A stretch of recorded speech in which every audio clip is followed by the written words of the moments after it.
With hawthorn berries let our hearts be strengthened. Himalayan pink salt cleanse and protect our energetic bodies, intentions, and dreams. Camu Camu nourish us, strengthen our immunity, calm resistance, allergies, and harmonize us with our environment. Milk thistle protect our liver from toxins external and internal emotional. Romania balance our adrenal glands and nervous system. Thank you. The smoke was the worst it's been in the years that the West Coast has been on fire north and south for months at a time from the climate crisis. Burning tar shingle roofing, incinerated metals, tires, vinyl, fiberglass, mercury, chemicals, paint, plastics. There was no escape from the toxic plume forcing its way like a home invader through the attic, pouring out the wall furnace and breaching the window seals to fill the house. Air purifiers on high couldn't absorb it all, and it aggravated my multiple chemical sensitivity condition I already have from mercury and arsenic I acquired growing up in a contaminated post-mining town as a child. The smoke made me sicker and sicker. My neighbor with asthma was in the hospital from it. Friends on social media were complaining of headaches and dizzy spells. And the months that ensued, my skin began to burn and itch voraciously on the back of my neck and ears. My overwhelmed detox organs now couldn't process the VOCs in my house from laminate flooring and other building materials, not to mention the mycotoxins that tests revealed. And suddenly, bedding and clothing next to my skin caused my whole body to burn, tingle, and feel scratchy. Pressure weighted my chest and throat. My heart raced and pounded. I couldn't stay asleep more than 15 minutes without waking to a startle all night, burning hot and flushed. My body's alarm systems wouldn't shut down, flooding me with histamine and cytokine soldiers. I developed tachycardia when I sat or stood up and got weaker and weaker. My parasympathetic nervous system and its automatic functions like digestion shut down. Violent food allergies began. I dropped more and more weight, relapsing into my old level of illness of the neuroimmune disease ME/CFS and its mitochondrial and adrenal exhaustion. I began rhythmic breathing most hours I'm awake, and with focused discipline it's allowed me to calm my nervous system, mast cells, and heartbeat, enter into mindfulness, shorten the allergic alarms, sleep finally after 2 months, eat a little bit more, and my immune system has started fighting back. I'm a little stronger, still not walking, but I have hope I'll bounce back from this.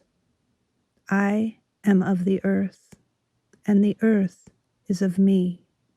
My body's systems, poisoned and disrupted, they mirror the Earth's poisoned and disrupted ecosystems. Healing now. We still have time to heal us now. The planet where we live is an unfathomably huge entity composed of trillions and trillions of interconnected entities. We call this complex dynamic system Gaia. It has harbored the ingredients for life for nearly 4 billion years. During that time, the sun has grown 30% brighter. Without increased cloud cover mediated by water droplets nucleated by bacteria lifted from the oceans, the Earth would have become like Venus. Earth has the capacity to self-adjust and to maintain the biodiversity on its surface. We know now that human activity may push that system into collapse. Our indigenous ancestors on all continents held an understanding of the natural systems of Earth for millennia. They understood that a great interconnected web of relations must be honored, and that being in right relationship was key to both sustenance and joy in life. Because conquerors' greed and lust for power dwarfed their desire or ability to comprehend indigenous wisdom enacted in stories, practices, and ceremonies, this so-called primitive understanding of Earth was nearly erased. In the very early 20th century, a Russian geochemist named Vladimir Vernadsky published a work based on his own studies and those of earlier Russian scientists. Vernadsky described the Earth as a complex, dynamic system of interconnections. We know more than the ancients about the unseen components of Gaia because we've developed affordances that they didn't have. Consider the twin ocular tools of the microscope and the telescope. As our capability spaces changed, our intents changed with them. Telescopes, conceived as tools for spotting ships on the horizon, turned our attention to the stars. Now we converse with mitochondria and muons because our intent has led to the creation of tools and spaces where those conversations can happen. What if, we ask? In the mid-1970s, an engineer at the Jet Propulsion Laboratory named James Lovelock first formulated the Gaia hypothesis. Vernadsky had been limited by the tools of the time in which he lived. But with the aid of evolutionary biologist Lynn Margulis, Lovelock introduced the Gaia hypothesis to the scientific community. It asserted that, and I quote, living organisms interact with their inorganic surroundings on Earth to form a synergistic and self-regulating complex system that helps to maintain and perpetuate the conditions for life on the planet. At first, this was dismissed as woo-woo. It was named after a Greek goddess, after all. But slowly and surely, the scientists who did not dismiss Lovelock outright began to find evidence that he was correct. Today, the Gaia hypothesis stands as accepted science. It also animates an activist spiritual practice. The scientific community did not accept the wild theories of plate tectonics and continental drift until the early 1970s, when technologies were developed that allowed us to prove them by direct scientific measurement.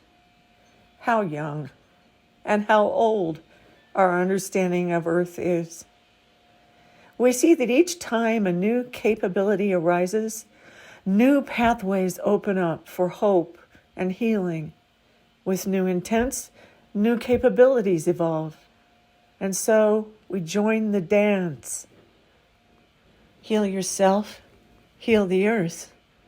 Heal the earth and heal your own sweet, sacred self. Gaians lift up our belongingness to the whole superorganism that is Earth. We know that we put more than ourselves at risk when we lack active love for the whole and all of its parts. What might active love look like? Elimination of industrial-scale agriculture and pesticide use, elimination of chemical toxins in our food, water, and air, elimination of fossil fuels, reinvention of medicine, reinvention of community, reinvention of hope. Nature is not the other. We are part of nature. Technology is not the other. Technology and science are extensions of the human spirit, and so of Gaia. The Gaian spirit animates technology and science through intent for the good. With every step, we intend to walk in beauty. With every thought, we intend to carry hope. With every act, we intend to heal, without and within and in between. Now, blessed be all we may imagine, do, and be.